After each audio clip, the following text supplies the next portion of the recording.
As you can now see, I'm not Sunda. Okay. Welcome to the LA School of Comedy. Unfortunately, your regulars, Sunda and the comedy concierge, Samantha, are hors de combat. All right? Sunda is not feeling well today, and Samantha has unfortunately been tortured to death, or almost, by a rabid, horrible dentist. But we're going to get him. Believe me, we're sicking Michael Cohen on him. He'll never forget that episode. Anyhow, as you know, I'm Sunda's husband, the one she drags up here whenever I'm in town to try to be funny. But I won't do that tonight because she said to me, now time between comics. Does this count as time between comics? No, it doesn't, right? Does it? But it's funny. Unless you guys get up here and warm me up, I got nothing to say. Though I do have plenty to say today. Today was the interesting denouement of the Trump trial as Michael Cohen appeared. And all of a sudden, he admits to taping his own client. That was it for me. A lawyer taping, you can't trust your lawyer. Then you're in trouble. And I'm wondering, like, how much of what he's testifying to is actually privileged? I don't remember Trump waiving the privilege. Almost everything this man has said is attorney-client privilege. There's a thing in the law, little well-known, called advice of counsel. So if your lawyer tells you it's illegal to do something and you can prove it, that is a defense to many types of crimes. Not murder and things of crimes of moral turpitude, but little things like taxes, and they come and they say you did something wrong and you cheated Medicaid, and said, no, my lawyer said I could do that. Well, this case, the lawyer was doing it, not the client. And then he has these little code words to make himself important, like Dave and Dada. Where are you setting? So here's the thing. Michael Cohen was setting up a separate company to warehouse all of the stories about Donald Trump they were buying. Motherfucker was going to write a book. He was cheating. He was cheating even then. He was using that man's money to buy his material. It's kind of like all you comics buying cheap material on the corner. Hey, man, you want to buy a joke? Anyhow, does anybody have a roster who comes up first? We're going to bring up, because I don't remember everybody's name. Now, you're Cece, right? Okay, and you're Bobby, and that just leaves me with Patty. So we have three great comics here tonight. So I'm going to mix it like this: boy, girl, boy, girl. Is that offensive? No, I mean, I listen. I'm a babe in the woods when it comes. I was telling somebody before that gender, right, was invented. All the new genders was invented by a gender studies professor who had to write a PhD.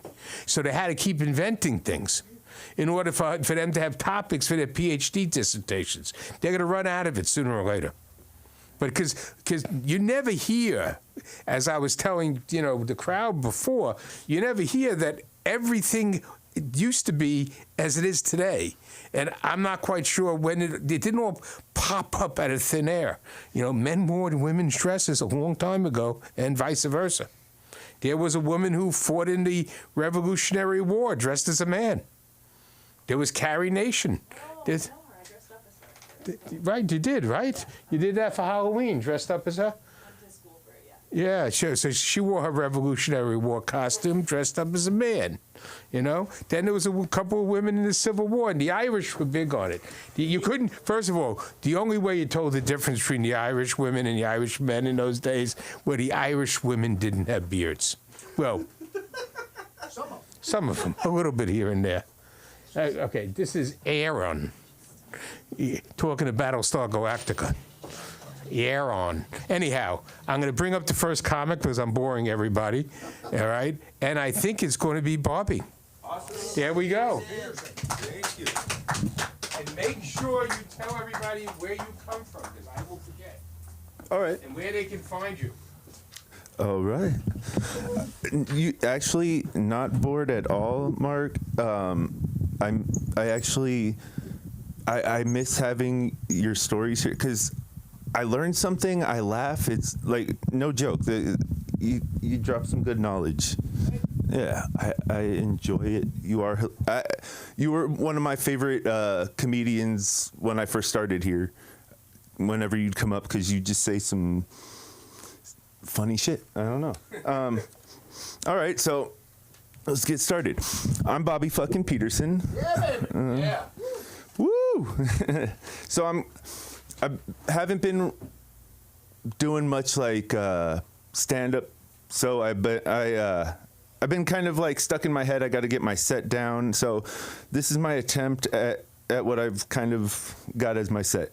So I'm going to be reading is what I'm trying to get at.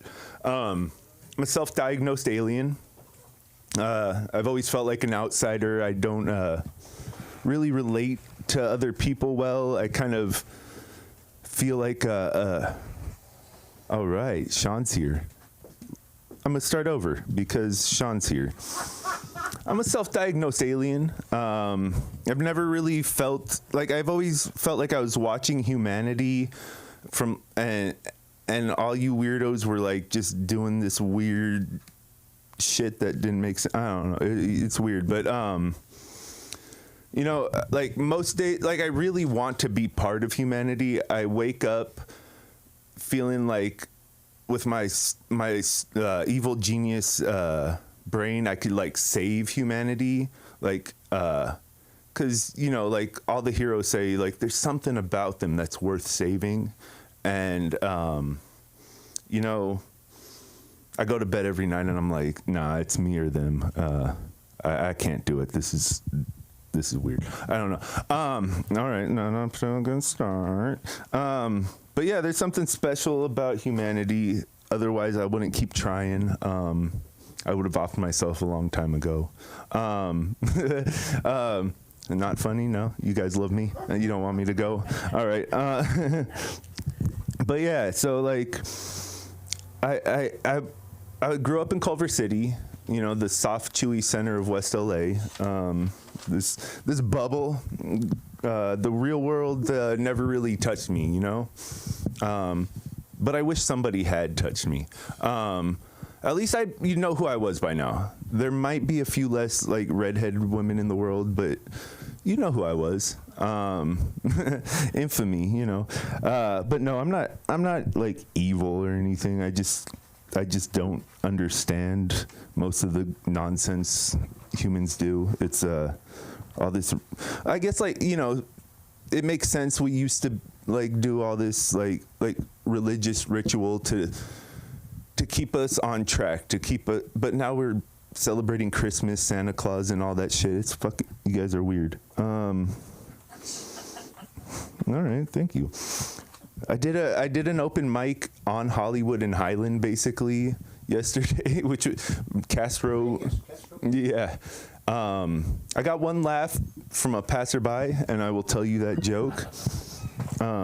It's really weird trying to talk to tourists as they walk. But I like to tell people that I'm pimping a midget when I'm running a little behind.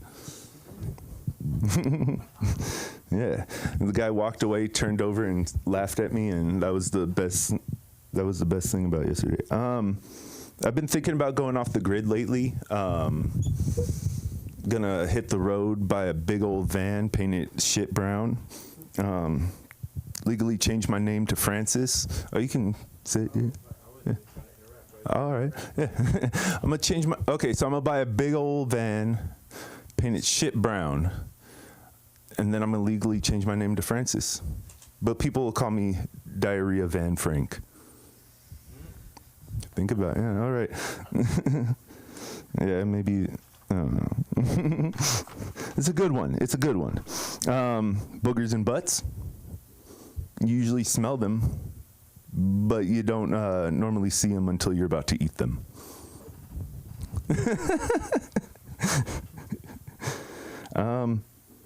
If you've ever chewed up my Teenage Mutant Ninja Turtles 2 Secret of the Ooze Vanilla Ice Ninja Rap audio cassette and refused to spit it out, you might be a tape deck. Come on. Jeff Foxworthy. I don't know. I'm working on this shit. This actually is not. I said I was working on my set. The beginning was. This is just shit. Yeah. If you've ever been cool in the 90s, the late 90s, and fun for about 5 minutes until I lost all your little tiny spare parts in my couch, you might be a tech deck.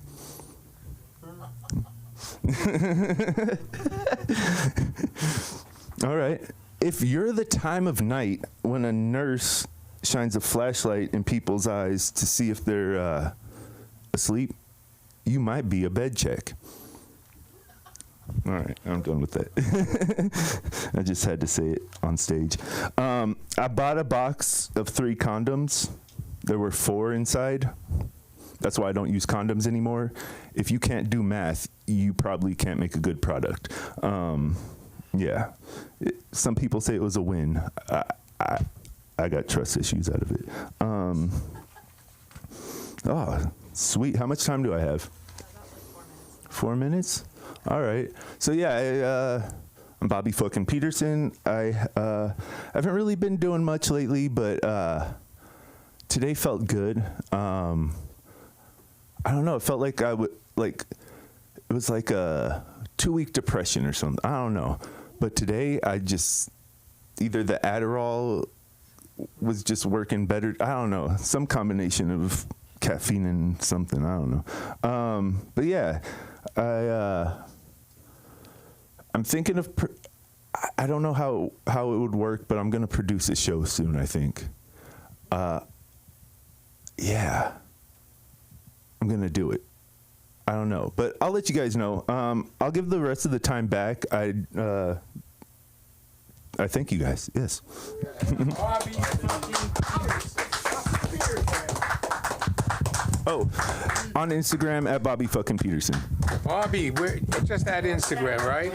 Bobby fucking Peterson. Though I'm not allowed to say anything in between, he did remind me of something. All right, when he talked about being an alien, he reminded me of a short story by a guy named Damon Knight called To Serve Man. To show you how you get confused with the intentions of aliens.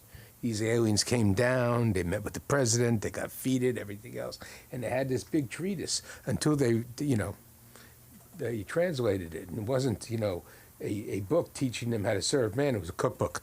And on that note, I think, Sean?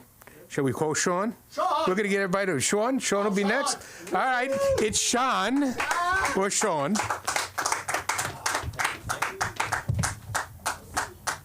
What's up? How is everyone? I haven't been here in a minute. They're watching reruns of Michael Cohen's test. All right. The Kendrick and Drake beef. Yes. It's gone too far. A little bit. I feel like you can't really mess with Kendrick because it's like he has the same vibes as like the emo girl in high school who just eats like hot Cheetos and does her nails all throughout class. Like she's pretty quiet and keeps to herself, but don't start it with her, You're gonna die. It's like it'll be like, oh, nice shoes, they're so last season, and she'll just be like, we know that you used to have an eating disorder. And it's like, whoa. Those are not in the same ballpark of insults. It was like, you hit your wife one time. It's like, yeah, you're a pedophile. You're on Epstein's Island. And then the weirdest thing is your defense is like, I thought you'd come at me with the Epstein stuff. I knew that would happen. No, you didn't mastermind this thing, man. There's no way if you masterminded it, that would have even been in the cards at all as an option. I left my door open last night. I got woken up by what sounded like a crazy avalanche, but it was just my ice maker going hard at 1 in the morning, which I actually like to hear that, because I grew up fake rich, which is where on paper everything makes you look rich, but nothing that you own actually works at all. We had a really nice dishwasher that never worked, or they just didn't know how to use it, so they told us it never worked. And then we had a pool, no heater, which is the lamest complaint as a kid that you could have, but it's cold in there, what are we gonna do? It's rough. And then when you're so close to West LA, you're getting the wind chill off the beach, growing up was tough, you guys get it, What else? So I discovered this super trendy coffee shop, a block from where I live. All these beautiful college girls doing work in there, So I have an espresso, but I'll still walk my cute little white dog and stop in there. I'll order a flat white and I'll look around for a chesty one, Thank you. I'm glad you like that. Bumble's really going through it right now. I don't know if you guys saw the news. They kind of changed up their whole app, and like they're losing every user because they're stupid. Like their whole thing was like, women send the first message here. This is the app where women are in charge. And they were like, we consulted with the women. They said it's hard. So they said it's a lot of pressure and a burden. So we're going to actually just put that right back on the men. Right. But how about this? You can pick how the conversation starts. They have to reply to one of your three things. No, if they're uninteresting, they're uninteresting. It's like, you're starting the conversation, but still making me start the conversation. It's tough. I don't know. It's kind of wild. It's just kind of unfeminist to be like, well, they said it was hard, so we stopped. Don't tell women they look like they'd be good at tetherball. I thought it was a compliment. Just in the middle of a date. You know, I'm sure you probably heard that. You look like you were so good at tetherball growing up. And they don't like it. They think it means lesbian. But that would be softball. Anyway, I wonder if anyone has ever found out they were lesbian while playing softball. And I don't mean like in the locker room. Like, I just mean like they just threw a perfect one, and then they like maybe hooked the fingers up after or something, and they were like, that came pretty natural. Maybe I do think about that kiss at summer camp a lot. Interesting. Or like maybe they just don't really get in the game that often. They finally get in the game, they hit a home run, and they're just so jacked up on adrenaline. They won the game. Like, what do you want to do? It's like, let's get some bitches, you know? And now they're lesbian. They hit a homer. Anything could happen. I'm not a tough guy. Like, my outward appearance and like vibe and energy is not very tough. My toughness when I'm driving is very dependent on like what song is playing in the background, like while I'm driving at that moment. Like if I honk and I'm playing like Panic at the Disco, like I don't expect you to respect it. Like I'm hesitant to even press it. I'm pressing the honk and I'm like, what am I even doing right now? There's never been a bigger time for women's basketball. That's true. There was a college basketball game recently that got more views than the NBA game that was going on at the same time, which sounds really feminist, but it's not, because I have a theory. The female basketball players, they've never been this hot as they currently are. Like Paige Bucher's stunning.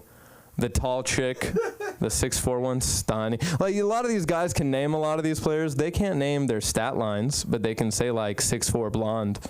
Like, I don't think they're actually like retaining the basketball content. I'm just saying. Some people think Obama should be on the $20 bill because Andrew Jackson had slaves, but it doesn't feel right to me.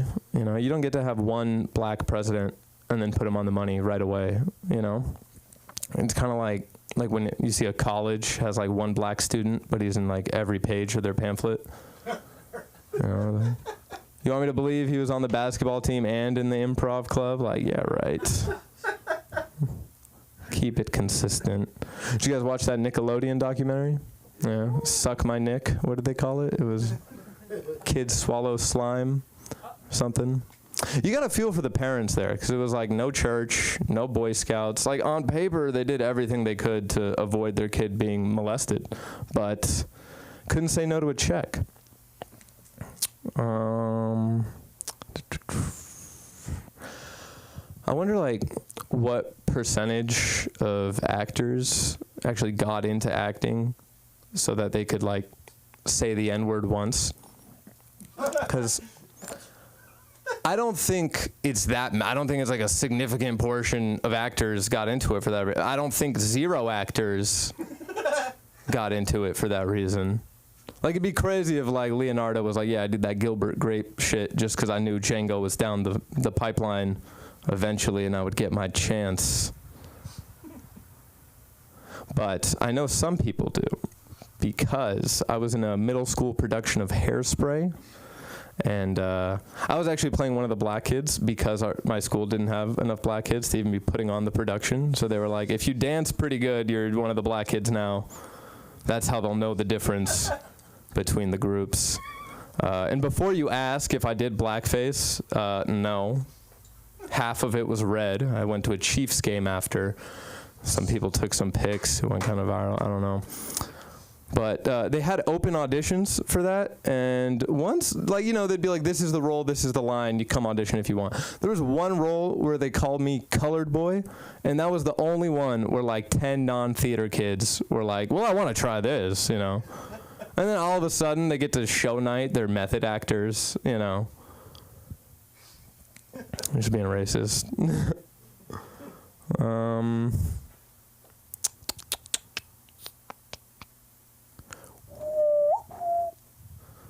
Caitlin Clark, I talked about her. Oh, my roommate had a date the other night, and he was like, can I borrow your cast iron skillet? I was like, okay, yeah. Like, what do you need a cast iron skillet for? He's like, buddy, trust me, it's my move. If I cook for a girl, she's gonna fuck me. And I don't know about you guys, but I was actually like really impressed because I thought you could only roofie liquids, but technology is coming so far, guys. All right. I have two? Okay, cool.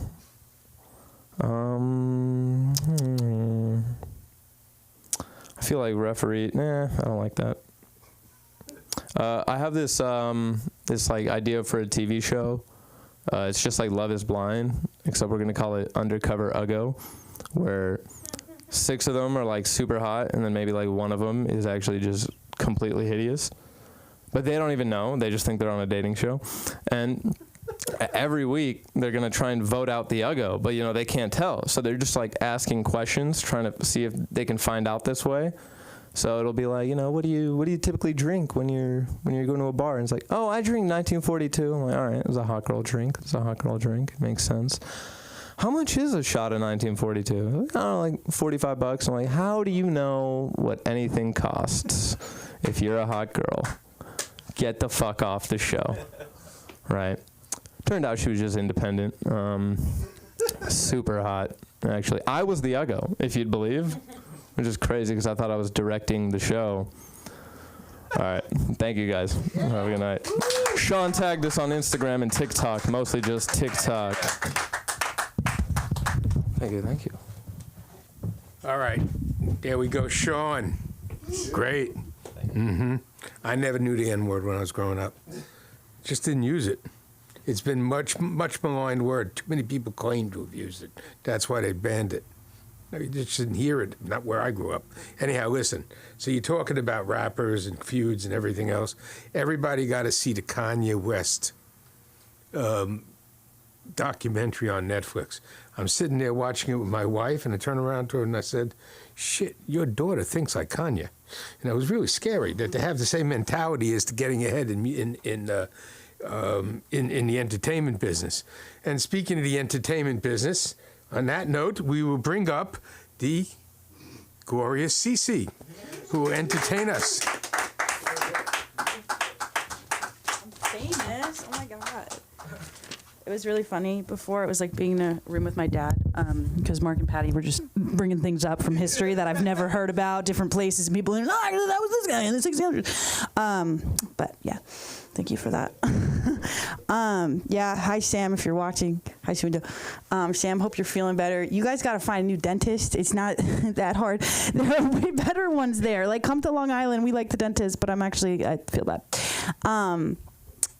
Anyway, how's everybody's doing? How's everyone's Mother's Day? Woo! Let's go.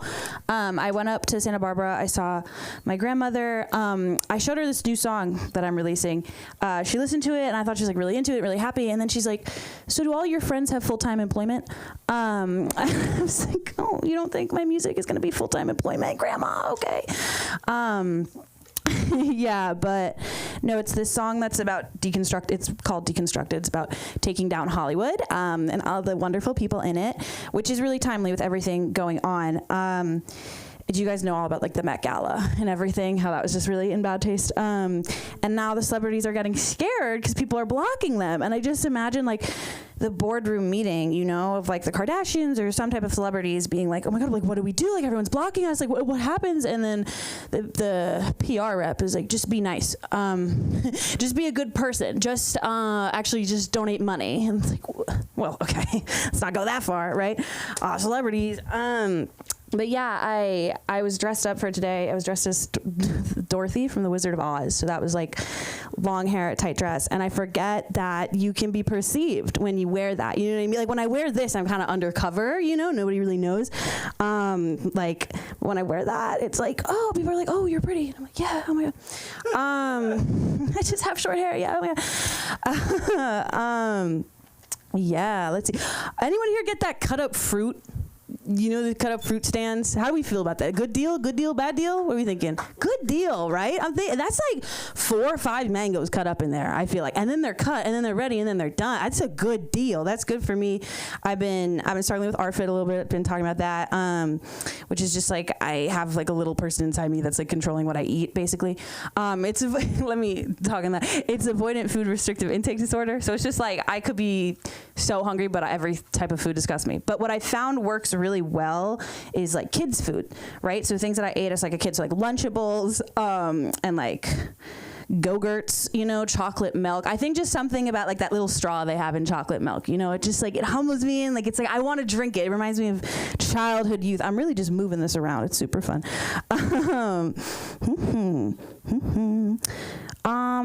So I feel like every time my car is clean, my room is dirty, but the dishes are done. But then when the dishes are dirty, my car's clean and my room is clean. But then when the car's a mess, the dishes and the room is clean. What is that about? Do you think anybody has all 3 clean at the same time? No, I don't know. Like, I don't know. I don't know if it's ADHD. Maybe people without ADHD, they just got it like that. But that kind of feels even like weirder to me if you do have it like that. You know what I mean? So for Mother's Day, Grandmother's Day, I guess, I gave my grandma a frame and then a few photos, and she could like pick which one she wanted to put in. So it was a few photos like me and her, and then like me and my grandpa and her, and then it was one photo of Reagan because she really likes Ronald Reagan, and I figured she might want to put that in the photo frame. I'm thinking next year maybe I'll get her like a sign that says like, ask me about Reagan, because she loves that. She will go on all day with Reagan. Yeah, and then today's just been, besides the music video, it's been pretty busy because I've been really trying to get this yawn out. You know, it's just a day of just trying to get that really good yawn, like that like lion yawn, and once you do that, like the day's over, you're done, you're good. That's been today. Anyway, thank you so much, guys. I'm Cece Trezza. You can find me on Instagram at TREZZAHHHH. Okay, here we go. Cece. Now, you all know I'm just doing chain of thought, kind of like setting up this roster here. But I see Aaron, or Aaron. How is that actually pronounced? Aaron. Aaron. But it's spelled weirdly. Let's hear it for Aaron.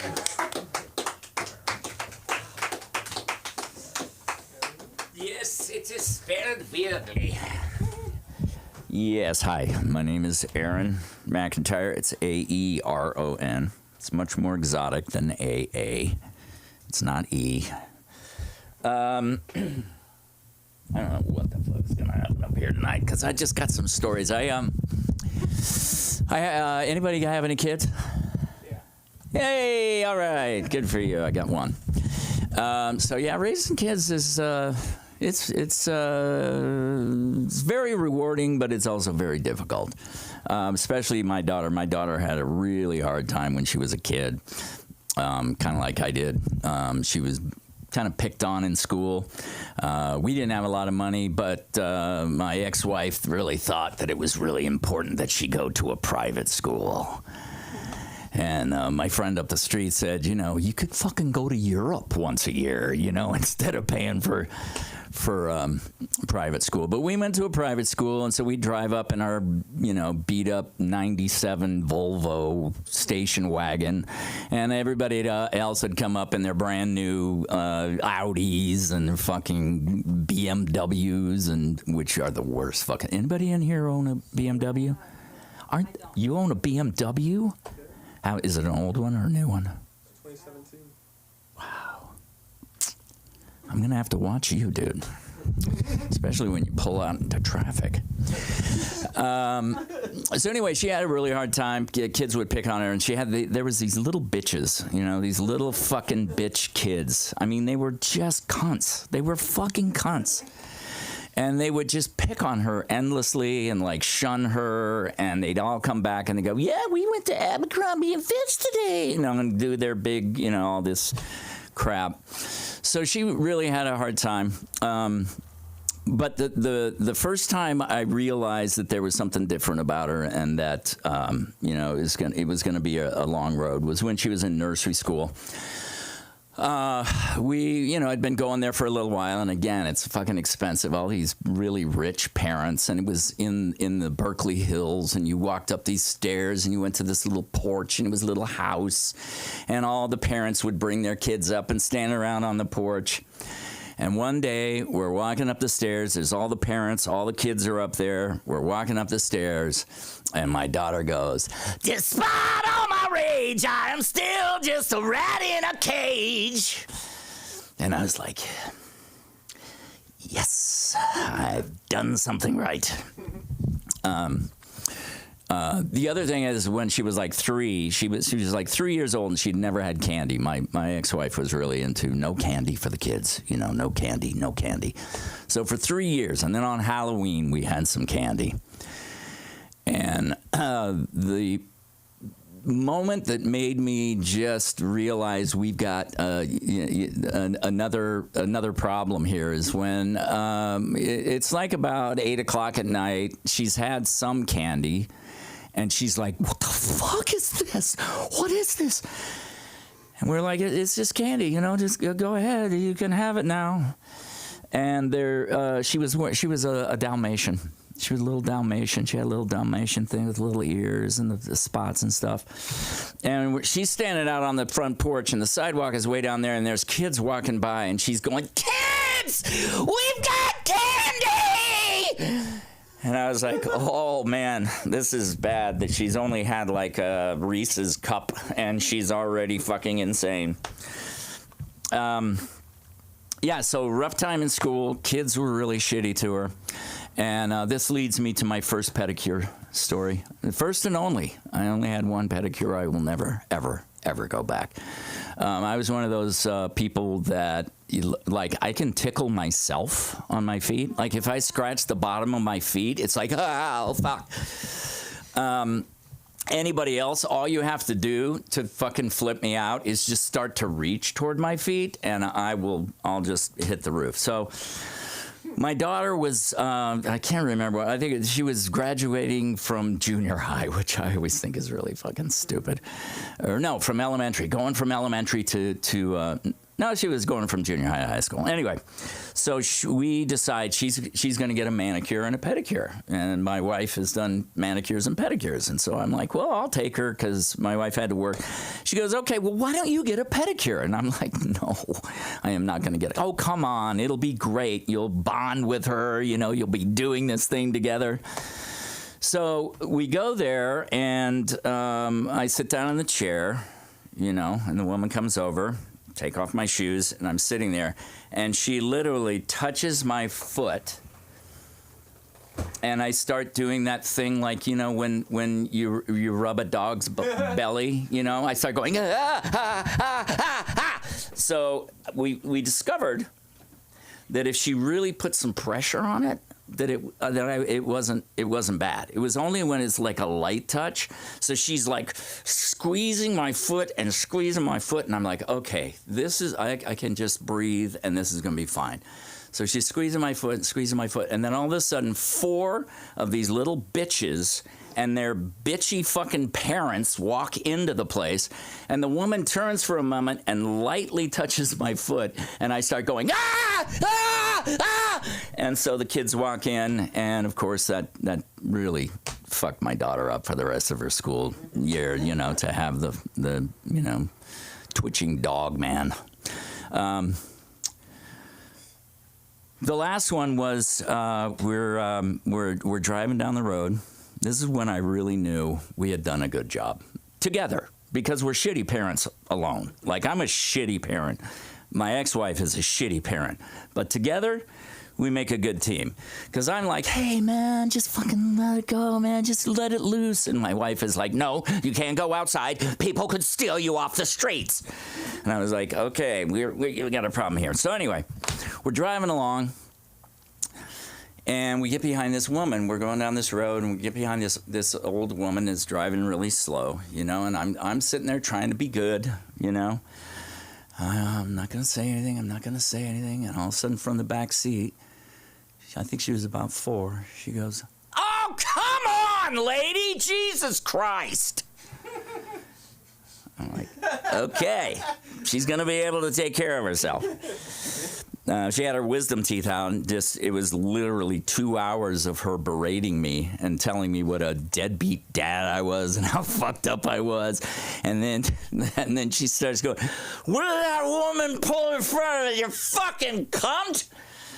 I'm like, okay, yeah, you'll be graduating from high school next year, and then you're out of the house. Which she actually did.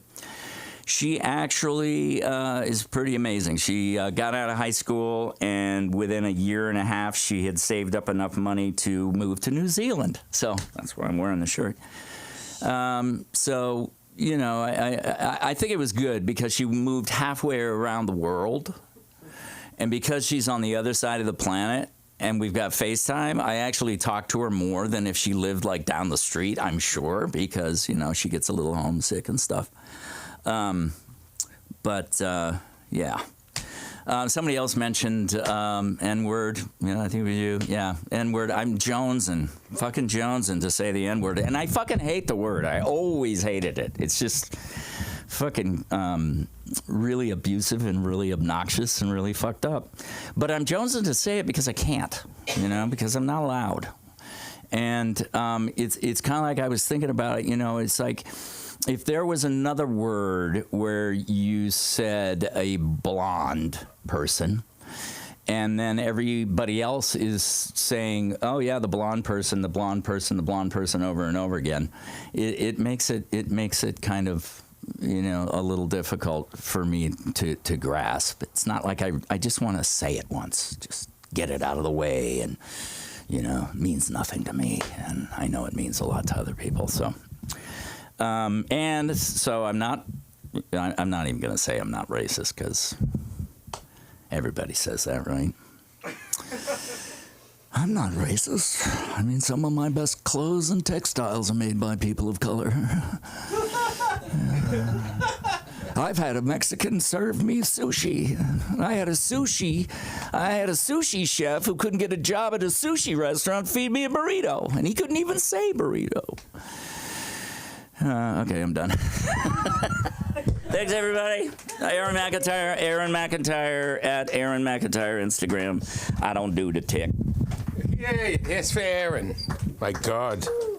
I thought I was short.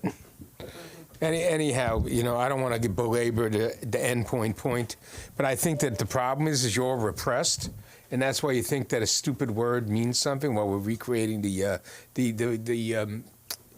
glossary and the thesaurus and everything in the dictionary is being rewritten right now. You just don't have to use some words. It's as simple as that. They're supposed to have meaning. Anyhow, on that note, I didn't know whether to comment on his children or on his use of words. And on that note, since we're using words, we're going to bring up Patty. Hey, I'm Patty. Yeah, I know that. Come on, guys. This is the part where all of you pretend to be excited. Yeah. And you oh, please, more, please. And then everything settles down. And McIntyre, Give McIntyre. This man, give him a hand. That was very funny. McIntyre, Scottish. The Scottish, many people don't know this. But the Scottish, that's okay, you're done. Don't this is where I do my bit. But that's okay, Mr. McIntyre. Give him a little applause again. He needs a little more attention. Many people don't know this. But the Scottish are actually a developmentally disabled Irish tribe that moved east to live in a climate where it rains even more. Yeah, just want to put that down. They're like the Irish are considered the second worst example of white people on earth. Because we're never good at white people things. You know, we never colonized anyone. We're never good at that. We were actually too drunk to leave the island for about 1,000 years. But people beg the question, if Irish are the second worst, who are the worst? The Scottish, without a fucking doubt.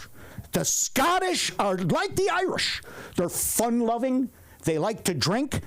But they have anger issues. Eventually, they'll stab you. They have the highest rate of knife violence in the world. Even third world countries don't come close to Glasgow on a fucking Saturday night. I'm just telling you, you want to jot that down when you're traveling. Stabbiest people on the fucking earth. Stabby people. This is great, and the energy here is popping. Just gotta tell you, popping, baby, popping. And I got a little energy because you know I might say I once got busy in a Burger King restroom, and I got busy right before I came here. That's right. Do I seem a little nice? Like maybe yeah, man, come on, give it up. I'm old. This is an event. I did, and I found out I'm no good at because dirty talk changes. You know. It used to be like, oh, yeah, that feels so good. Give it to me, Big Daddy. Now it's, careful of my hip. Or, don't come on the duvet again. I just had it dry cleaned. It's not exciting, Sean. It's not fucking exciting. Not like it used to be, you know. I used to be filled with piss and vinegar and semen. You know, I was filled with it, unending fountain. Like I used to, I was taught this by an uncle who I thought was a smooth dude. He said, before you go out now, Pat, what you want to do so you don't seem like a fucking horny asshole is jerk off. Jerk off before you go out because, that way at least you're not razor focused on the fucking, So now if I masturbate, the evening's pretty much over. I'm not going to wind up after that. It's done. I need a nap. I need a sandwich, and I need a Frenchman to sing me Johnny Cash in the nude. Optional, but it could be good. It could be good.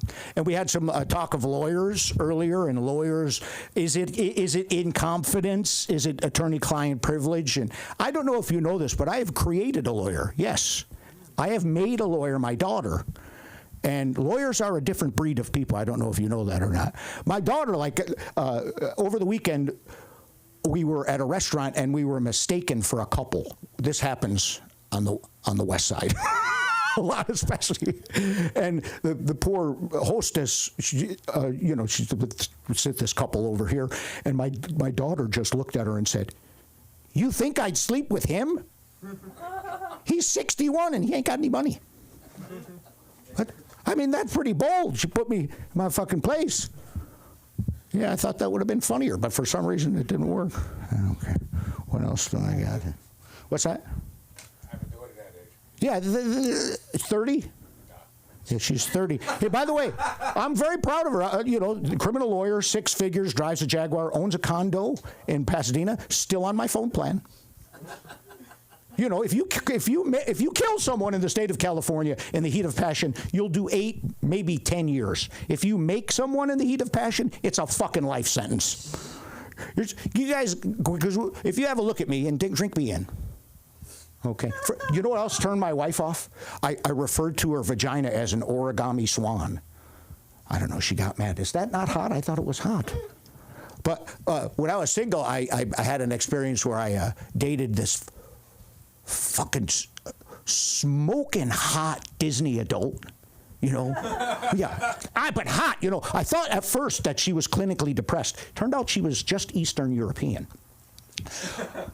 But she had these crazy fucking Disney tattoos all over the place. She had fucking Steamboat Willie on one boob, and she had Scrooge McDuck on the other one, and down right above her coochie it said, "The happiest place on earth."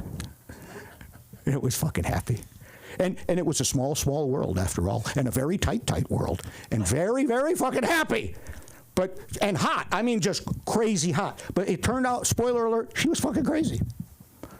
You know what I mean? Like, hot is great. Hot will last a while, but hot don't last as long as crazy. Hot gets a clip. Anytime you see like a really hot guy or girl, remember this, someone somewhere is sick to fucking death of them, has just fucking had about enough of them. And I remember what broke us up, because she was crazy. I said like Mickey Mouse loves Hitler or something like that. Or no, what I said was, I don't, look, I don't, you know about Walt Disney, right? He had Hitler on speed dial. I'm not saying that Walt Disney was an anti-Semite, but I am saying if he had Anne Frank's address, he would have sent her a drum set for Hanukkah. All right, we'll take our time with that one. How about that? I was looking at my sister-in-law's cousin showed me her dating profile and asked me for tips on a dating profile. She wasn't getting a lot of action. So I made the suggestion. I said, well, let's take out all references to boss lady and fur baby and just put in these 3 words: season ticket holder. You're going to get lots of fucking reaction off season ticket holder, am I right? Don't spend money on perfume. Just get a hold of some of that Dodger dog water and dab it behind your ears. That'll work, no? I got to tell you, you guys want to come up here and get some of this. This is happening. This is happening now, baby. Did I mention that I once got busy in a Burger King restroom? I think I did. Well, some of you guys know this, some of you don't, but Anya and I have a GoFundMe up now to continue the search for the real killers now that OJ has passed away. We still have to keep that search up, and we want to thank you for all your past donations in the last month. And we have been looking, have we not, Anya? Mostly in restaurants, but we shall keep it up. I think it's Vegas. We're going to Vegas next week and see if the real killers are there. Why not? I had 4 gigs in Chicago. I don't even know if this is funny, but it happened to me. 4 gigs in Chicago at a shithole called Riddler's. But, you know, I left Chicago and I got back to L.A. and I'm taking the 405 and and the Tesla has a bumper sticker that says anti-racist baby on board. Which is funny. I mean, it's kind of, I don't know where all the racist babies are, but apparently there was an anti-racist baby on board. And it reminded me that on the way to Chicago, on the way to the airport in Chicago, I saw there's a bumper sticker there that says honk if you're reloading. Yeah. What's funny is people get mad when I explain there's like 2 types of people. People that are like, oh, anti-racist baby on board. That's kind of funny. Or people that literally get mad and say, a baby can't be racist. Well, that's fucking ridiculous. This is the end of the world. You know, they lose their mind because they love the children, right? It's all about the children. But, you know, honk if you're reloading, they don't have any problem with that. They have no fucking problem with that with former babies being killed in Chicago every week. Raise your hand if you're a former baby, would you? Any former babies here? Former babies are killed every weekend by the score in Chicago. That doesn't fucking accept that at all. But, you know, maybe bending your child towards not judging people on their race, creed, and color. That's fucking insane. That is madness. Where is the world going? Does that make sense? I don't know if it makes sense. I don't know if it makes sense. There was more to that, but I'll get to it later. Well, where am I at as far as time? You got 30 seconds. 30 seconds. Well, I think I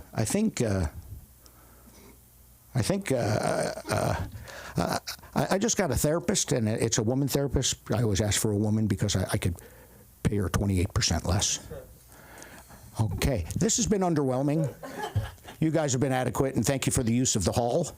I'm Patty, P-A-D-D-Y-F-O-R-C-O-M-E-D-Y. Thank you, and give it up for Mark Zaffron. Give it up for your host, Mark Zaffron. Come on now. Thank you, Dad. Thank you. Yeah, my kids make me watch some DC things with them, so I had to watch Young Justice. So the word is whelmed, not underwhelmed. In Young Justice, it's whelmed. You get a kick out of little Robin grown up. You know, was a big star of the show. Has a lot of angst, a little ADD, a little bit of, he has a significant amount of stress syndrome. You know, it's rough being a superhero these days, especially when it is. It's very difficult. I heard that they're now going to be boycotting Marvel because they have an Israeli superhero, some woman because she might have worked for the Mossad at one time. But this is the nature of the world we live in, right? So you mentioned your anti-racist baby thing, but you realize that when a movement's become a bumper sticker, it's done. So as I've lived through everything already, I'll live through woke the way I live through everything else.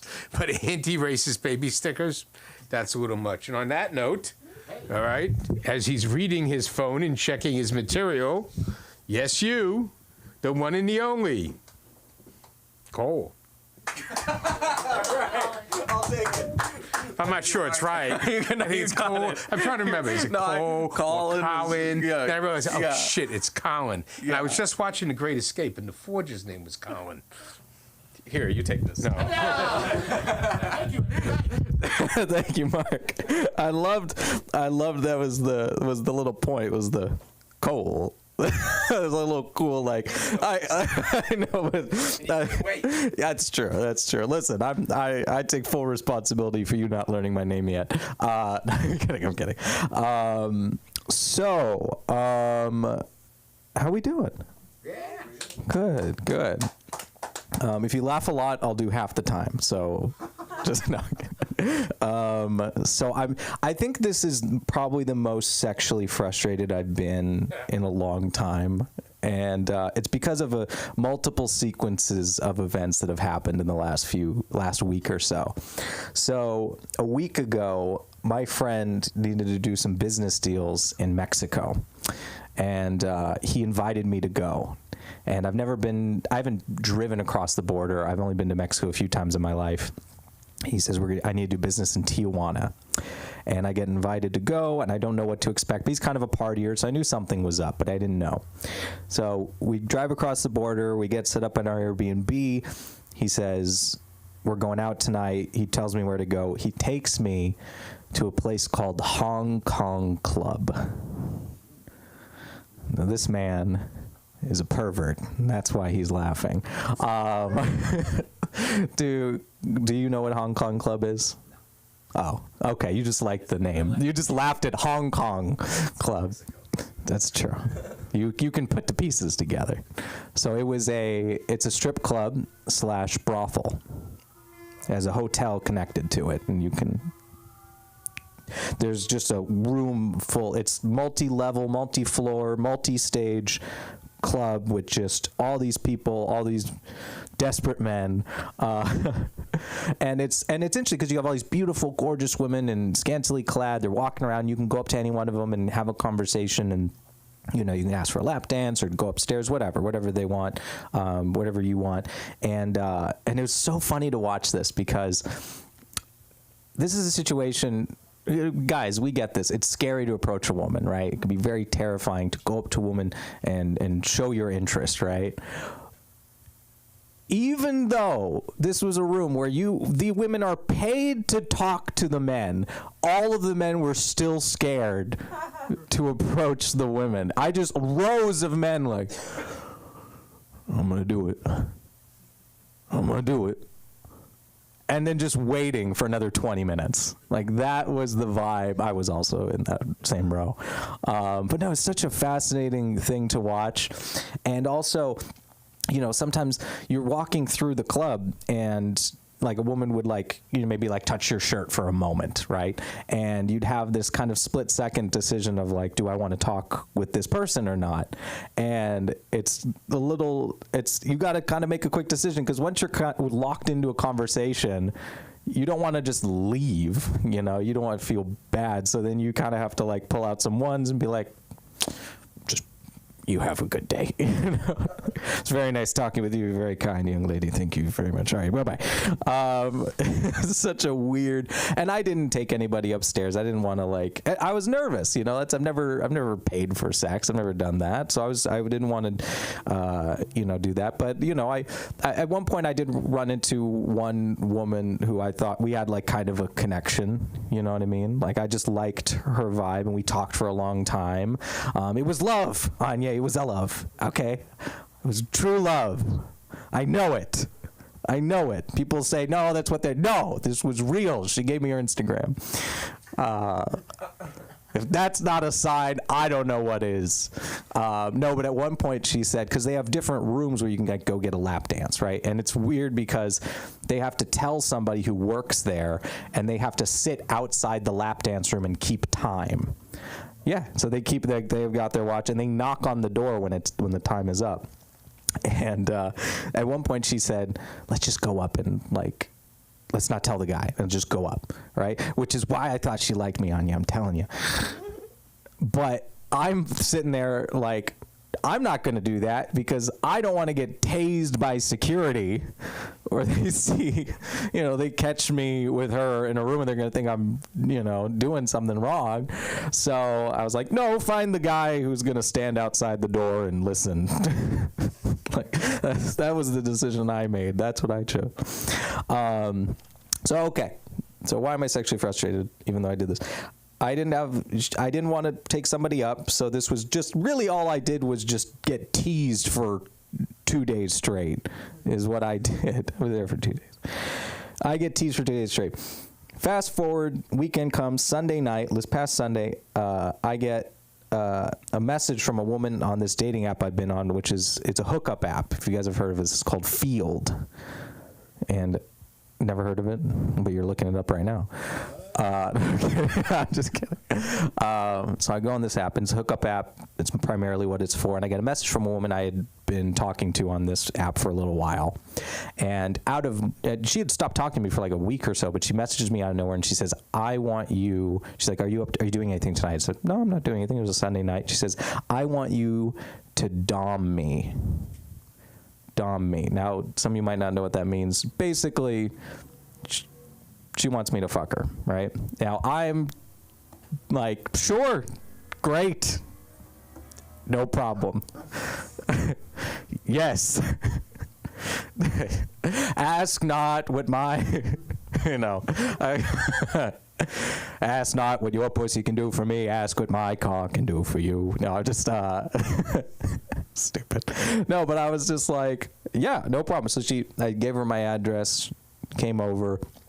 She comes over, we're making out, we're feeling each other up, she's on my bed, I've taken off almost all her clothes, and then all of a sudden she flips around and she hugs me really tight, and she looks at me and she says, I kind of have the Sunday scaries.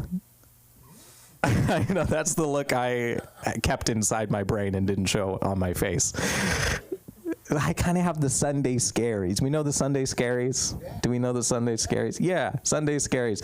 She was thinking about how she had work in the morning, and that it made her too anxious to continue. And I'm like, am I doing anything wrong? Am I making you feel uncomfortable? And she's like, no, I really like you. I really want to do this. I'm like, great. Have you noticed where we're at? I know, but I'm just thinking about work. I'm like, you texted me at 9:30 at night and said, can I come over? And now you're thinking about work? And literally just this close. And again, I don't want to do any of that with someone who's nervous or anxious about anything. It's not fun for me, but damn, when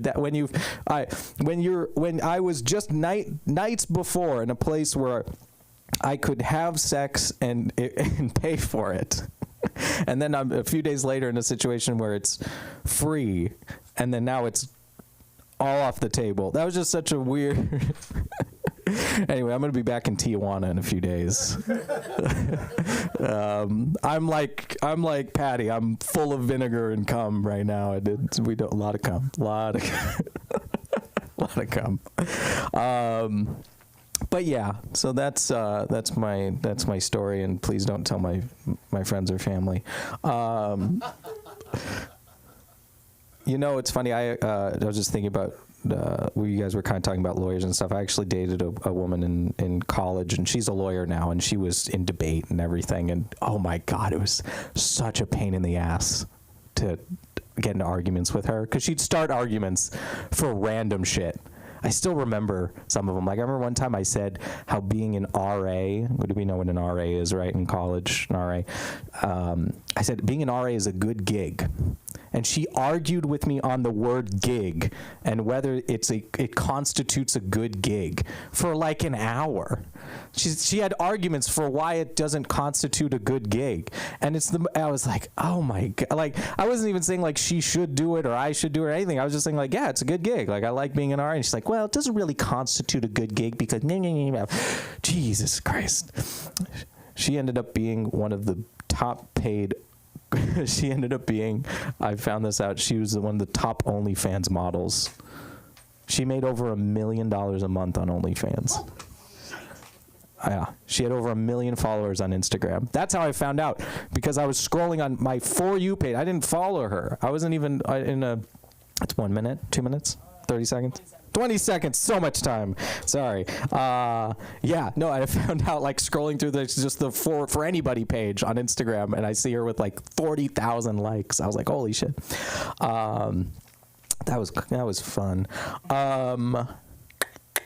That's about it for me. I appreciate you guys sticking around, and I hope you guys have a good rest of your evening. And you can find me on Instagram at Colin_comedy. And let's bring up our wonderful host, Mike. Yeah. Mark, the wonderful Mark. I have been called Mike on one occasion. The thing about the comedy business and is that when my daughter was born, Aviva, the one who's probably on stage right now at Birdland. Anyhow, when Aviva was born, there was a notice in Variety. Comic Sunda Kroonquist has daughter Aviva, father non-industry. So you get non-industry, so you get used to it after a while, especially out here. If you're not in the industry, like they haven't destroyed themselves, by the way. Streaming has done it. They're done. They're done. Stick a knife in them, cook it. Paramount especially. You know, it's nice to inherit a big business like that, Sherry, but you're not doing too good, you know? Maybe you should have sold when you had a chance. And on that note, just one point. You guys ever notice, and you must, being around comedy, that comics always talk about how they never get sex? Yeah. You really ought to wonder why. Anyhow, Anye. We will call up Anye, who I know is not in that group because he always had a very pretty young lady with him in the old days. But that was before he got a full-time job. Now he's too tired for it. Wow. That's crazy. Of course it is. Yeah. Nah, that's dope. All right, let's chop, bro. What's good, people? We in here. Damn, let me see if I have anything, bruh. I don't know. I just talk about the stuff that's been talked about, I guess. I know CC was talking about RFID, right? That's what it's called. I only know that because I followed this like little kid on Instagram who like is dealing with that. And that shit is just hilarious. Like, she just struggles to eat the most, like anything. Like, it's not fun for her, but I could tell like the viewers are like, oh, have her try like Pop Rocks next. I'm like, y'all don't want to see this girl enjoy life. Like, she doesn't like strawberries. You want her to try Pop Rocks? Like, it's gonna be terrible for her. But we're still waiting. Celebrity beef, you're talking about that, Sean. That shit's hilarious. It's like you just find out how disconnected they are from like regular people through like the beef. Like, it's hilarious. Like, cause I know Drake and Kendrick, that was like the biggest beef. Like, they were like two of the best rappers, you know, going back and forth. And the shit got real personal. So it's all shit that we can all agree is like bad. Like, you beat your wife, that's a bad thing. You know, you are a pedophile, it's a very bad thing, you know. But like, it was funny when that beef was like about to happen, cause Drake was beefing with like everybody else. And he was beefing with Rick Ross for a minute. Fucking hilarious. He's like, oh, you got the mansion starter pack. Like, you look at your mansion, it's too close to the water and it's so close to open field. Like, you ain't even got no neighbors. That mansion, you're not even filling up your whole land. And I'm like, my mansion is non-existent, so I can't really like speak on what he like. What do we like? Where is the like? This is not the right place, Drake. Like, how are we supposed to roast him for this? Like, we don't have mansions. You feel me? Like, we can't partake in the beefery. I wanted to, but I was like, I can't even pick a side here. Like, this is just, my money is not equal. I've been going to the gym a lot. I know you guys can tell. I know. But I've been going to the gym a lot, and as a skinny guy in the gym, bruh, it's not. It's just a lot of like, as soon as you sit down, like the guys are just like, hey, how many sets you got left? Like, there's no respect for you in the gym. Like, they just assume you're there to just like clean the weights. You know, they don't think you're trying to lift anything, bruh. It's like, that's my goal. My goal is to just go to the gym and just go through a workout uninterrupted. Like, that's the day I know that I've made it in the gym. Like, because the bigger guys, they're on that shit for hours on their phones, setting up cameras, doing, talking to the whole group. It's a group of these buff gentlemen, and no one complains. No one says anything to them. They can do that for hours on end. But the second I finish wiping down the little bench to do my little chest press, I can't even go grab a dumbbell before somebody's putting their bag next to mine. Like, hey, how many sets you got left? Like, you are taking this from me? Like, bro, clearly I need to work. Like, get to these bigger dudes. I'm sorry. It's just on my heart. It's not fair. Like, I feel like the skinny people should have, like, preference in the gym. Like, we should be, like, they should be encouraging me to do more workouts. They should be like, hey, don't leave for another 2 hours, bro. Lock in. You got this. Encourage me. But no. They just ask me when I'm done, when I'm leaving. It's not fair. It's not nice. I went to a law school graduation recently. One of my high school friends finished law school. Mad proud of her. That's dope. It's like her childhood dream. She was like, I always, wanted to go to law school. Like, even when we were like ninth graders, she's like, oh yeah, my goal is to do this and do that and go to this school and go to Berkeley and go to UCLA and go to law school. And she did everything that she had envisioned, and it was so dope and so inspirational. And at the graduation party, we were all like talking about like the stuff we're doing now. Everybody's like talking about their like, new jobs and everything, their BS, their benefits and salaries. It's very dope for them. And they get to me, it's like, Anya, what are you doing? Like, what are you up to? And I was like, well, do you mean today? Or like I knew by my reaction that I was trying to save face. But I mean, they know me. Like, they've been to my comedy shows. They fuck with it. It's cool. But nothing like going to a law school graduation. Just realize, like, there's a lot of things I don't know. Like, there's a lot of words that I just don't know. Like, and I have a master's, bro. So it's like, you would think I know a lot of words, but no. Like, there's a lot of words that I don't know. And that realization is humbling, I feel like people, I don't want to shake the room too much. I feel like, that sounds crazy. I feel like, how do I want to lead into that? Let's think. I feel like people that are mean have just never been like knocked out before. I feel like that's just a very like humbling experience. It kind of fixes that for you. Like, I feel like anyone who's just really mean has just never dealt with that. But I am very warm, and I hate being warm. So I'm going to go ahead and pass this mic back to Mark. We're going to cut it short. Shout out to y'all for being here, though. We got a show on the 18th, so Instagram promo. Y'all know me in here. All right, we out of here, though. Yeah. I'm sorry there, Anya, that you were intimidated by this high school classmate of yours. Oh, I'm not intimidated. I mean, it's dope for her, but I was like... Yeah, what type of lawyer is she? I haven't took the bar yet. Uh-oh. California bar, huh? They let anybody into law school here, but they make it very difficult with the gating on the bar, what they used to. Anyhow, this was the LA School of Comedy. I was your substitute host. All right? I once saw Zach Galifianakis do that. get into the middle of his show and say, I ain't gonna do this anymore. Anyhow, let everybody know where you are, and hopefully I won't be here next time. My wife will be feeling better, as will Samantha, and they can take over their chosen roles running this place. All right? And remember what my wife says, if you think you are funny, just pay her for a class. Does she say that, by the way? Or does she have the wrong words? Yeah, well, close enough from my perspective. Thank you and good night.